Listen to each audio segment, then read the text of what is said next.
We live in interesting times. For the headlines. COMELEC Commissioner Rowena Guanzon believes the supplier of the SD cards used in the 2019 elections should not be paid in full amid defective counting machines. The U.S. State Department orders all non-emergency staff to leave its embassy in Baghdad and consulate in Erbil as tensions mount between the United States and Iraq's neighbor Iran. Facebook announces it will tighten access to its live streaming feature as New Zealand's Premier Jacinda Ardern and French leader Emmanuel Macron prepare to launch the global Christchurch Call initiative to tackle online extremism.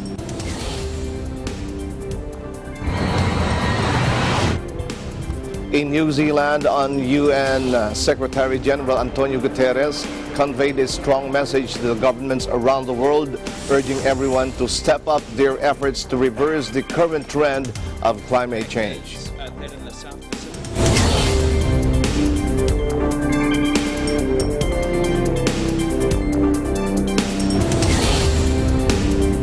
I'm Alma Angeles, wherever you're watching from around the world. Thank you very much for joining us. We welcome our viewers here in the Philippines and around the world. Good evening, everyone. I'm Sam Cepeda. And now to the news.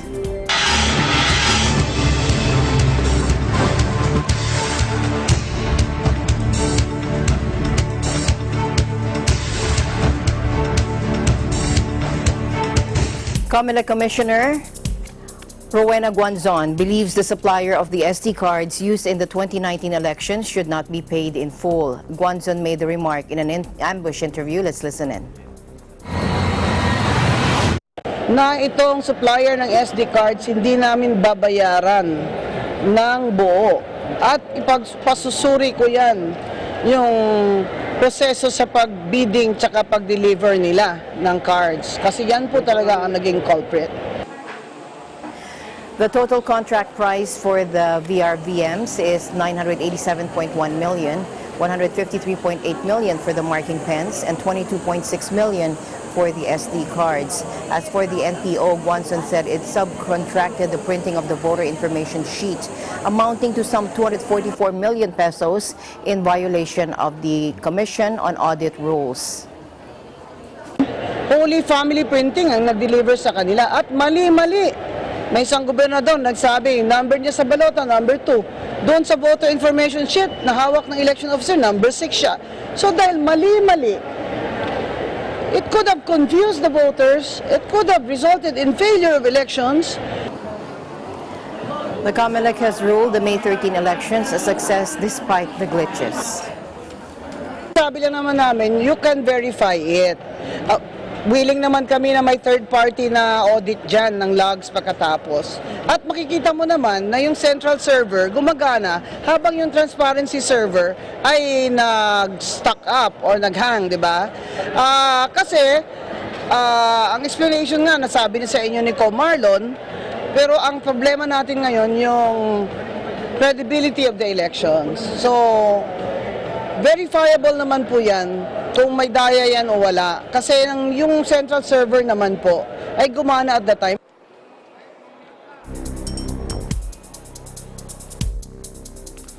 Francisco Isko Moreno Dumagoso was proclaimed the new mayor of Manila before dawn on Tuesday. He defeated the incumbent Joseph Estrada and former Mayor Alfredo Lim. Dumagoso led his opponents from the start of the canvass by the Commission on Elections at the San Andres Sports Complex. Dumagoso got 340,018 votes. Estrada, who has conceded, got 199,773, while Lim was at third with 131,539 votes. Patience is a virtue. We've been patient for the past 18 years. I think Manilans, ang mga Manileño naghintay na rin ng matagal na panahon na magkaroon ng iba namang kandidato, and we are very grateful. Hani and I are grateful. It's a humbling experience. Hindi namin naasahan na sobrang laki ng mandatong ibinigay sa amin ni Hani ng bawat Manileño. He called on the people to unite and to forgive each other now that the elections are over. Mga kasama, isang tabi nyo na ang mga nasaktan ninyong damdamin. Isang tabi nyo na yung mga hinagpis ninyo. Hindi natin kailangan maging masama dala ng ginawan tayo ng kasamaan. Ngayon natin ipakita, bata man tayo, mas tayo ang nakakaunawa. Today's election is going to be our teachers in the future, or it teaches us something. No, na sometimes you should know when to stop. You've seen Manila before, you've seen Manila today. So what we want is something, a better Manila. We want an energetic, blooming Manila. To do that is a challenge.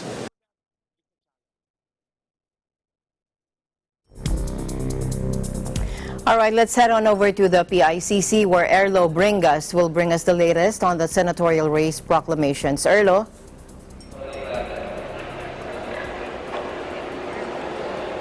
Yes, Alma, I'm still here at the PICC where the COMELEC and National Board of Canvassers processing all the certificate of canvass came in today, a total of 20 certificate of canvass that they are already processed by the COMELEC. As you can see, I will show you the live pictures while the NBOC doing their job to verify and processing it. All the certificate of canvass came from cities, municipalities, and also in overseas, all over the country, but also in overseas. But the Commission of Elections or the canvassing start at the afternoon, and they are now already received the total of 54 certificate of canvass. The 20 of them are already accomplished for today. And the reports came from municipalities and they are now processing it out of 130. As of now, the NBOC canvass COCs from many cities or municipalities, including those from the overseas absentee voting. We're getting details now to COMELEC of what place cities and municipalities already also overseas already submitted their certificate of canvass. COMELEC said a while ago they will ensure that there is no magic happen in the result, and they're willing to open to audit and or in a investigation. But here's the 2019 midterm election senatorial race for the partial and unofficial results as of May 15, 8:14 p.m. A total of 96.84% of BCM transmitted from the 85,000 and 74 out of 87,851. So here's the partial and unofficial count from transparency server of COMELEC. So the first one is still in the number 1 is Villar, number 2 Po, number 3 Go, number 4 Cayetano, number 5 De La Rosa, number 6 Angara, number 7 Lapid, number 8 Marcos, number 9 Tolentino, and number 10 Revilla, number 11 Pimentel, number 12 Binay, number 13 Ejercito, number 14 Aquino, 15 Estrada, 16 Rojas, 17 Osmeña, 18 Ong, 19 Magudadato, and 20 Manicad. Alma, COMELEC said that they are trying to proclaim all the unofficial winning candidates from senatorial party list while they are waiting for the remaining 4% of BCM transmitting reports from other places. As you can see at my back, the National Board of Canvassers, National Board of Election Canvassers processing all the canvass reports and other documents that they are already received today. But they will finish it tonight and they will resume the canvassing by tomorrow. COMELEC added that they are trying also to finish the canvassing this week and announce the final winning candidate this midterm election until Saturday. So that's the latest here at NBOC. For Eagle News, I'm Erlo Bringas. I am 125. Alma. Thank you, Erlo. That was Erlo Bringas bringing to us the latest in the COMELEC polls from the PICC. Gunman killed 4 Catholics in a religious procession in North Burkina Faso a day after a priest and 5 parishioners were murdered at mass, church officials said Tuesday. The parade with a statue of the Virgin Mary was moving through the town of Wahiguya on Monday when a group of terrorists intercepted the procession, killing 4 worshippers and burning the statue, said a spokesman for the Ouagadougou Cathedral. According to the Burkina Faso news agency AIB, the assailants stopped the procession. They let the minors go, executed 4 adults, and destroyed the statue. It quoted a local person as saying, "Attacks by groups with links to the Islamic State and Al-Qaeda have surged this year in Burkina Faso and across the border of broader Sahel region, an arid expanse of scrubland just south of the Sahara Desert." They have worked to sow ethnic tensions between farming and herding communities in Mali, Burkina Faso, and Niger in order to boost recruitment among marginalized communities. No one has claimed responsibility for the church attacks yet, but after a gunman killed a Catholic priest and 5 parishioners on Sunday, the government of Burkina Faso blamed terrorist groups.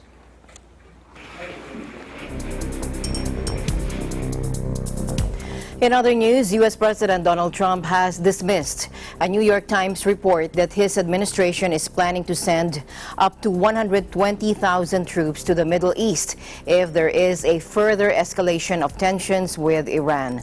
Trump said that he thinks the report is fake news. Take a listen. I think it's fake news, okay? Now, would I do that? Absolutely. But we have not planned for that. Hopefully, we're not going to have to plan for that. And if we did that, we'd send a hell of a lot more troops than that. Initial analysis by the U.S. government indicates Iran or armed forces backed by the country could have been involved in Sunday's sabotage attack against 2 Saudi Arabian oil tankers. The Pentagon has already dispatched an aircraft carrier and nuclear-capable bomber planes to the region in the last few days. According to the Times report, the 120,000 troops under consideration would not be used to invade Iran, something that planners say would require much bigger numbers. U.S. Secretary of State Mike Pompeo says that the United States does not want war with Iran, but vowed to keep pressuring Tehran. We fundamentally do not seek a war with Iran. We're looking for the regime to simply stop conducting assassination campaigns throughout Europe, to cease their support of Hezbollah that threatens interests all across the Middle East, their support for the Houthis that are launching missiles into areas where there are Russians and Americans traveling. These missiles could easily kill a Russian or an American. We've also made clear to the Iranians that if American interests are attacked, we will most certainly respond in an appropriate fashion.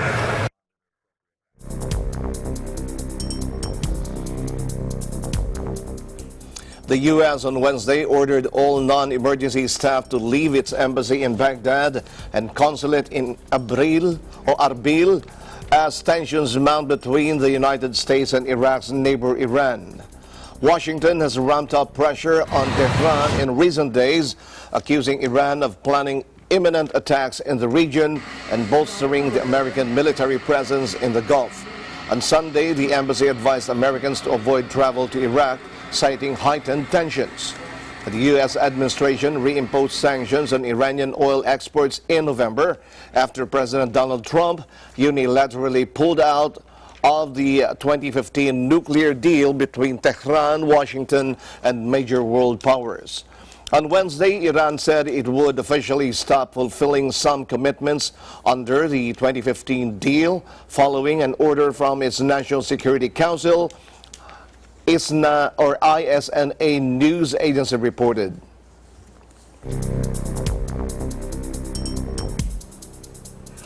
In other news, Russia and the United States voiced hope for better ties as President Vladimir Putin welcomes U.S. Secretary of State Mike Pompeo in the city of Sochi. вы знаете, совсем недавно, несколько дней назад, я имел удовольствие разговаривать с президентом Соединенных Штатов по телефону.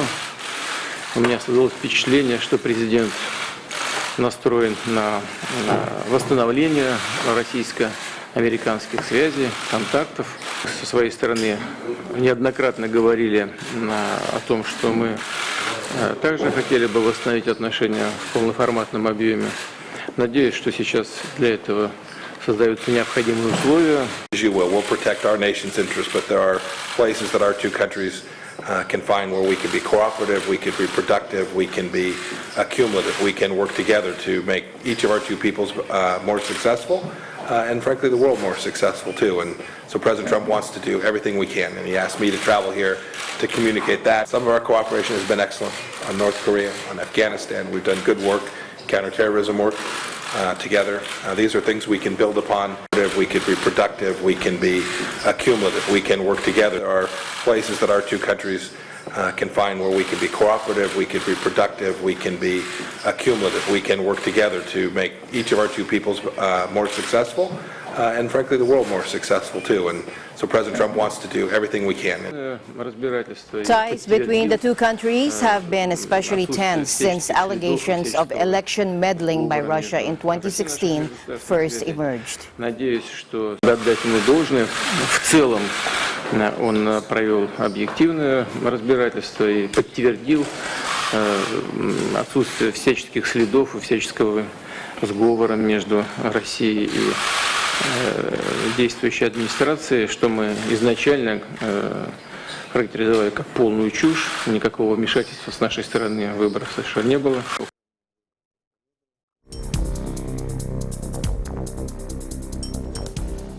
President Putin and U.S. President Donald Trump are due to attend the Group of 20 summit scheduled for late June in Osaka, Japan. Foreign Minister Sergei Lavrov said Russia will positively consider arranging a bilateral meeting between the two leaders if the U.S. side makes a formal proposal. Мы, естественно, слышали заявление президента Трампа о том, что он рассчитывает провести встречу с президентом Путиным, в том числе в рамках их участия в саммите «двадцатки» в Осаке. Если такое предложение официально поступит, мы на него, конечно же, позитивно отреагируем. Мы сегодня говорили об этом с Майком Помпео.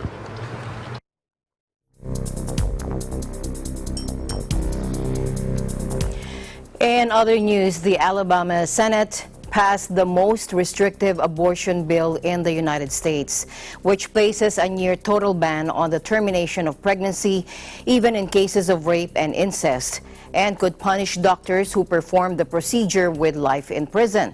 The text passed by the Republican-led Senate has been sent to Governor Kay Ivey's desk for signature into law, and if approved, is expected to trigger a legal battle which could reach the Supreme Court.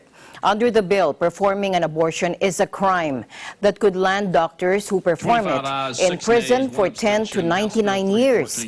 A woman who has an abortion would not be held criminally liable. Abortions would only be legal if the life of the mother is in danger or the fetus has a fatal condition.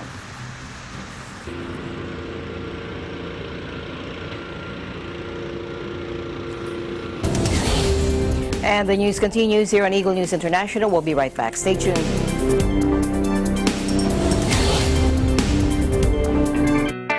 Health is our most important asset, and it should always be a constant effort.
San Francisco on Tuesday became the first U.S. city to ban use of facial recognition technology by police or other government agencies.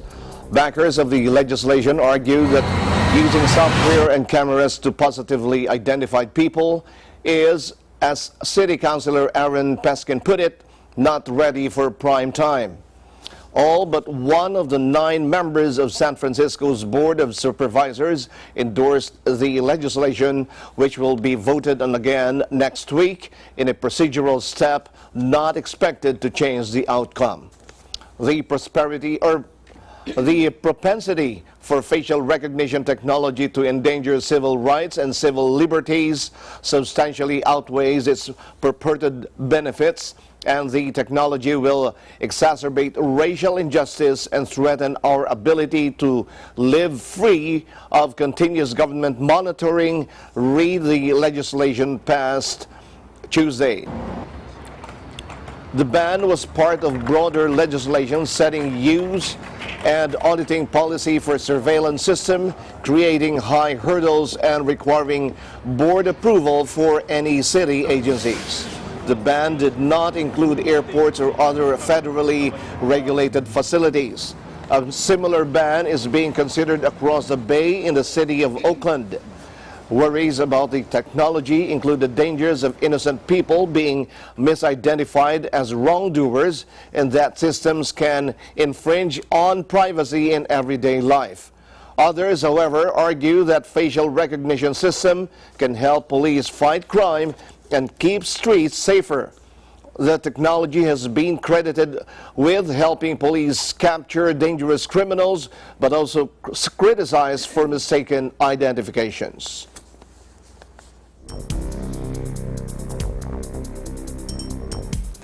Meanwhile, Facebook announced it would tighten access to its live streaming feature as New Zealand's Premier Jacinda Ardern and French leader Emmanuel Macron prepared to launch the Global Christchurch Call initiative to tackle the spread of extremism online. Facebook boss Mark Zuckerberg has been under intense pressure since March when a white supremacist gunman used Facebook Live to stream his rampage at 2 mosques in the New Zealand city of Christchurch, which left 51 people dead. The California-based platform said it would ban Facebook Live users who shared extremist content and seek to reinforce its own internal controls to stop the spread of offensive videos. The decision to impose restrictions on Facebook Live comes after a white nationalist terrorist entered mosques in Christchurch, New Zealand, and then live-streamed the attack on the platform. Facebook was criticized for not removing the copies of the video at a fast enough pace.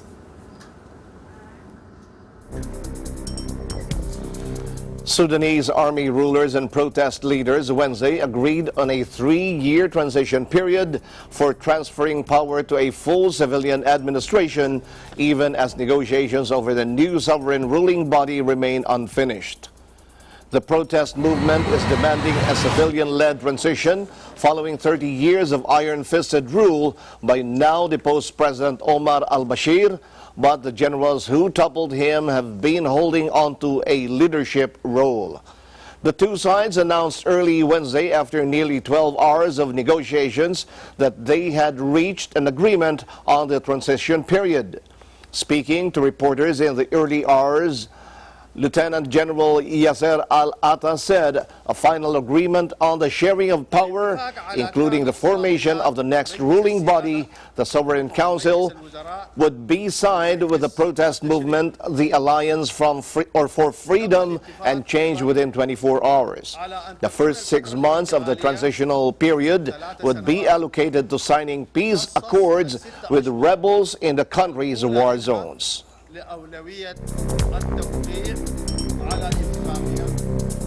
To Venezuela now, Juan Guaido criticized the Venezuelan government after security forces prevented the opposition lawmakers from entering the National Assembly, 2 weeks after the opposition leaders failed uprising against President Nicolás Maduro. ¿Qué van a lograr entonces?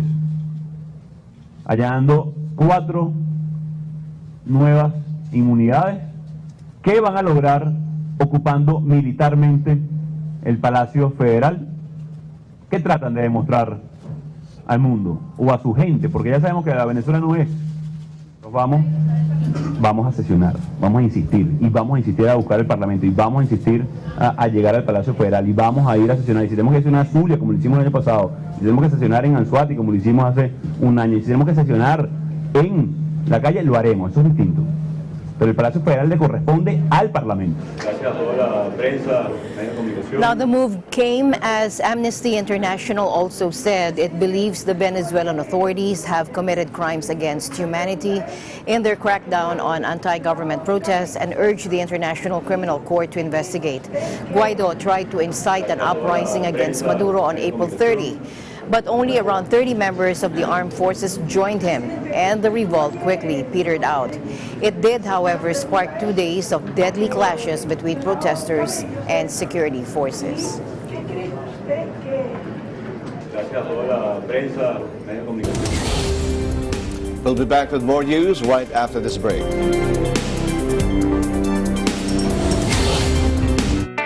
Health is a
Lunes hanggang Biyernes, alas 7:30 hanggang alas 8 ng umaga.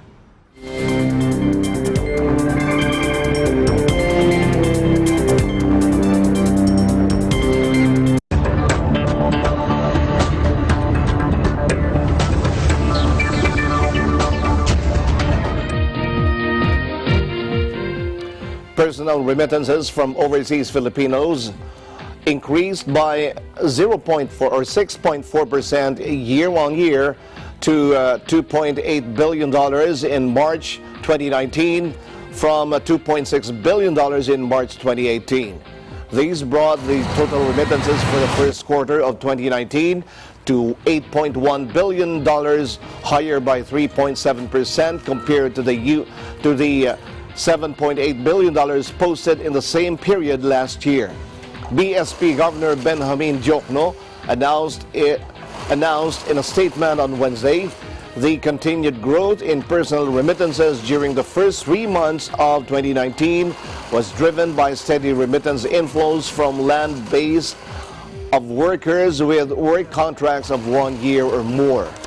Similarly, cash remittances from OFS coursed through banks in March 2019 amounted to $2.5 billion, up by 6.6% year-on-year from the $2.4 billion recorded in March 2018. Of the 6.6% growth in March 2019,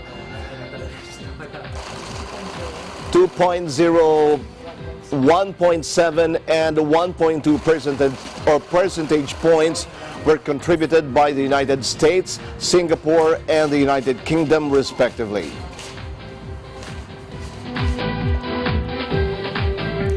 In oil news, Saudi Arabia, the world's top crude exporter, said that attacks on 2 of its tankers and a major pipeline targeted the security of global oil supplies. The cabinet affirms that these acts of terrorism and sabotage do not only target the kingdom, but also the security of world oil supplies and the global economy. It said after a meeting chaired by King Salman in the Red Sea city of Jeddah on Tuesday evening.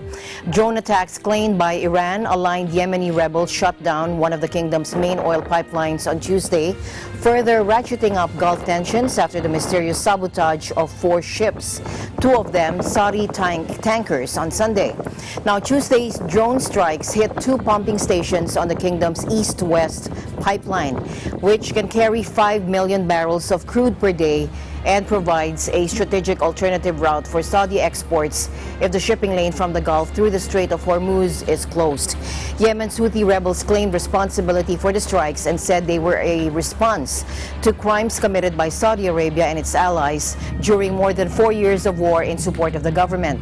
OPEC giant Saudi Arabia currently pumps around 10 million barrels per day, of which around 7 million barrels per day are exported.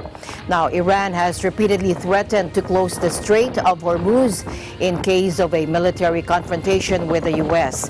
The U.S. has already strengthened its military presence in the region, including deploying a number of strategic B-52 bombers in response to alleged Iranian threats.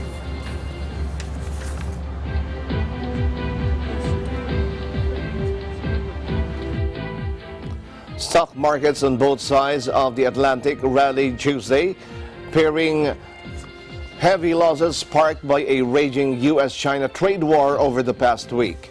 Major U.S. indices had lost more than 2% on Monday after China announced retaliatory tariff measures on the United States following Washington's move last week to more than double the punitive tariff already in place. U.S. President Donald Trump on Tuesday called the escalating dispute with China a little squabble, but said Washington was still considering extending tariffs to another $300 billion worth of Chinese merchandise. Still, some analysts viewed the reaction in markets on Monday as exaggerated and still expect a deal. An analyst based in Hong Kong says both sides lose and nobody wins in the U.S.-China trade war after China hiked tariffs on $60 billion of U.S. imports. China make it very clear. China does not want a trade war, but it's not afraid of a trade war. And when you have the irresistible force and the unmovable object ended in a head-on collision, the result is a disaster for both. And both sides lose, and nobody wins in this case. Just 2 weeks ago, last week, Standard & Poor's and Nasdaq set record highs. But now with the trade war in full bloom, I think the market will fall at least 20% or even 30%. So this is just the beginning of the bear market started by Donald Trump. You can blame everything on Donald Trump. In this trade war, China has been making concessions all the way until the very end. I don't think China can give anymore. I think China has made up its mind not to submit to American bully, well, Donald Trump's bully, and fight back. And American companies will be the ones to suffer.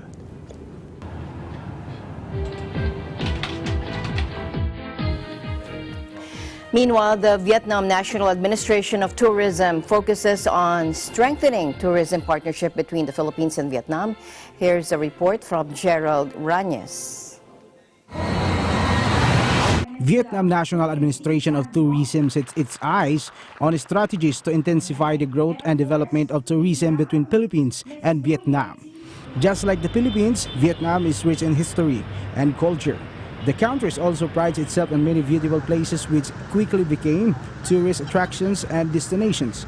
And for the past few years, people with different nationalities flocked the area and had been one of the frequently visited countries in Asia. tourist favors Vietnam's native delicacies and unique products, and they keep coming back for more. Vietnam is also one of the countries who supplies rice in the Philippines. The Philippines is a neighboring country of Vietnam, and last year we have about 150,000 Filipinos going to Vietnam, and with Philippines is a very important market for Vietnam tourism.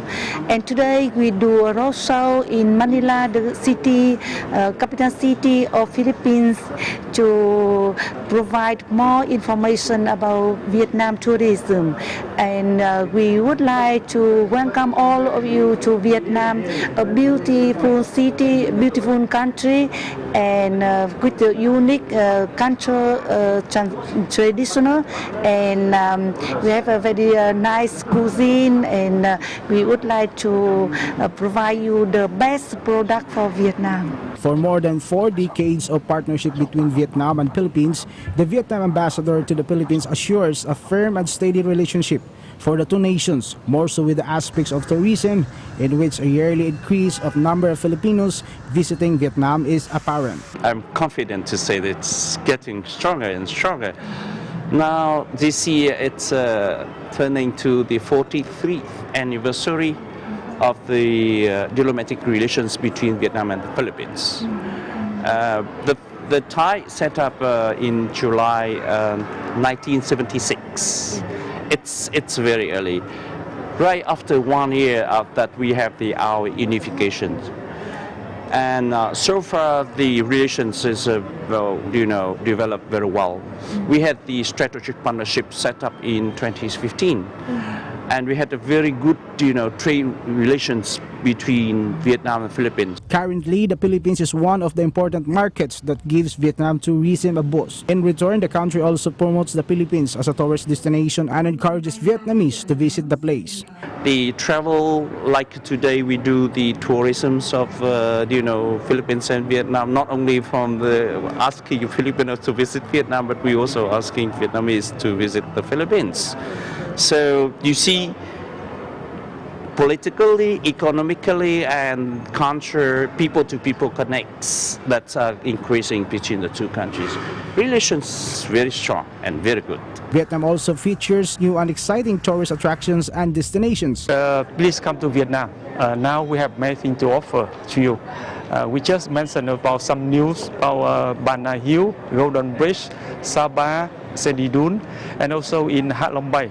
Now we have many things to offer, and on the overnight on cruises in Hạ Long Bay, and we now have a new airport in Hạ Long, in Vân Đồn. And please come to Vietnam. Now that's time. We are the peaceful and we have many things to offer. Vietnam National Administration of Tourism envisions that both countries' tourism will grow and develop to match the leading tourist countries in Asia. We have a slogan, Vietnam Timeless Charm, mean that the product of Vietnam is very diversified. We have beaches, we have culture, we have cuisine, we have festivals. So Timeless Charm is an endless charm. We have many products, diversity of products. Tourism is a good way that the people of this country knows more about cultures, ways of life, development, etc. of the other people. Third, promoting people-to-people contact. Today, Vietnam Tourism Administration, in collaborations with the Vietnam Embassy in the Philippines, organized the Vietnam Tourism Roadshow 2019. Welcome to the soulful Vietnam. Mabuhay, maraming salamat. For Eagle News, I'm Gerald Ranyes, and I'm one with 25. Chinese telecom giant Huawei is willing to sign a no-spy agreement with countries, including Britain, the firm's chairman said on Tuesday, as the head of NATO said Britain must preserve secure mobile networks. Liang Hua visited Britain as the government weighs the risks of allowing the Chinese company to help develop its 5G infrastructure.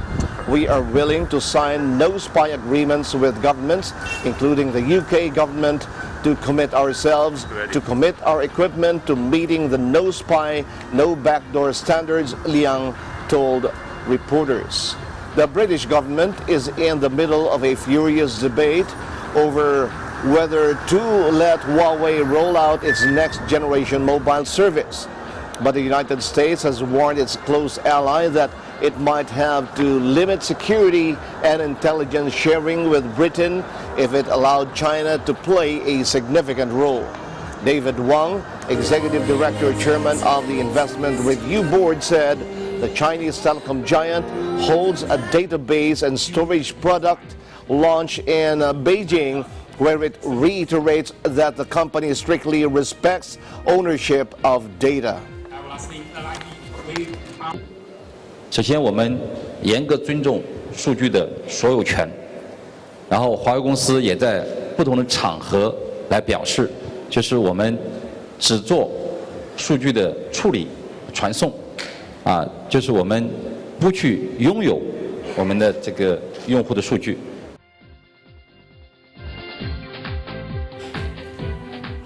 To the UK now, Theresa May has set the stage for a fourth showdown with Parliament over her EU withdrawal deal next month, which could also be her last act as Britain's Prime Minister. After talks with opposition Labour leader Jeremy Corbyn on Tuesday evening, May announced that MPs would vote on legislation to implement the Brexit deal in the week starting June 3. But Labour warned it had not yet agreed to support the bill, while May's Northern Irish ally said that unless the EU agreement changed, they would not back it. May struck a deal on Britain's exit terms with the European Union in November, but it has been rejected by the House of Commons 3 times. Unwilling to end more than 4 decades of EU membership without new arrangements in place, she has delayed Brexit twice, most recently to October 31.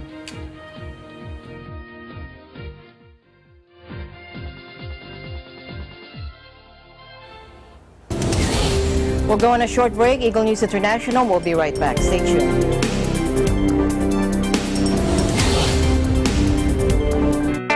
Health is our most important.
as Australians head to the polls this week after the country's hottest ever summer, Outback farmers walloped by epic fires, floods and heat waves are leading the fight against climate change, making it one of the election's key issues.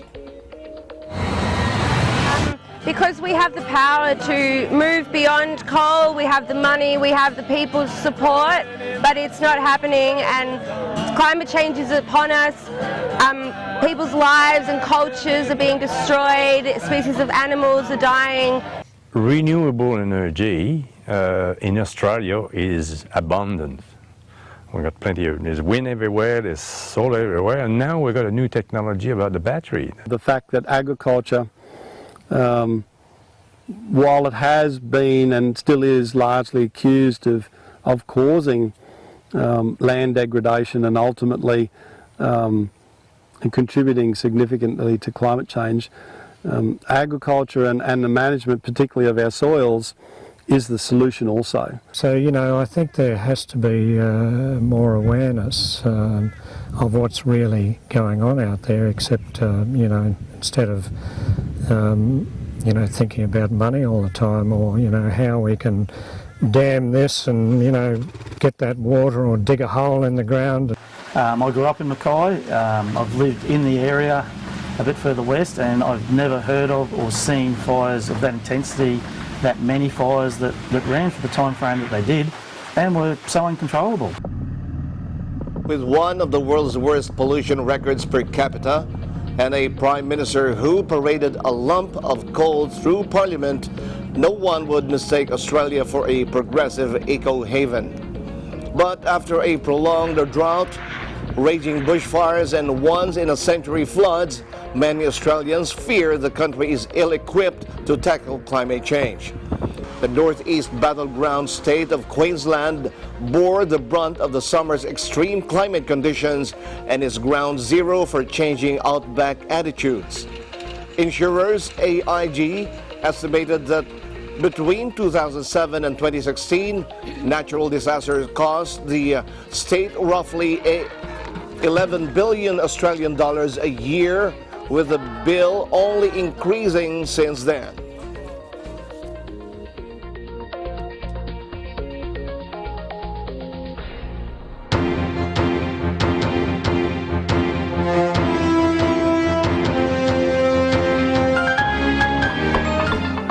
The UN Health Agency said key lifestyle choices such as getting regular exercise, not smoking or drinking too much can reduce the risk of dementia and cognitive decline. Take a look.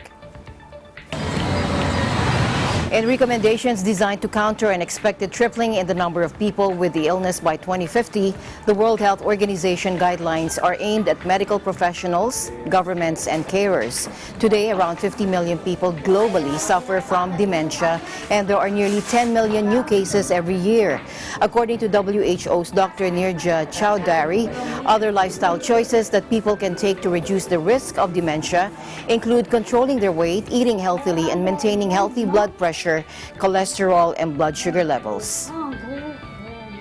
This rise in global numbers of people with dementia and the burden of the illness, as well as the fact that currently there is no cure for the illness, makes it extremely important for us to focus our attention on reducing the risk of dementia. And that's where these guidelines are important. They provide healthcare providers with the information they need, which is based on the latest evidence of what they can do to help people reduce their risk for this illness. And they also provide governments and policymakers with the information they need for their dementia programs. The advice for the general public is that actually what is good for your heart is good for your brain. So a lot of the things that will reduce your risk for cardiovascular disease, for example, heart disease and stroke, will also reduce your risk for dementia. So doing physical activity regularly, eating a healthy and balanced diet, stopping tobacco use, reducing your alcohol consumption, paying attention to your weight, getting your blood pressure, your blood sugar levels and your cholesterol levels monitored and treated if they are raised. All these are things that will actually help you with reducing your risk of dementia later in life. We also have the Global Dementia Observatory, that is a data portal and a knowledge exchange platform. The observatory has 35 indicators which help countries monitor how they're doing in terms of their response to dementia challenge. In the initial phase, there were 21 countries that provided information on these indicators, and this information is available on the WHO website. And currently, 80 countries are now engaged in providing information for the Global Dementia Observatory.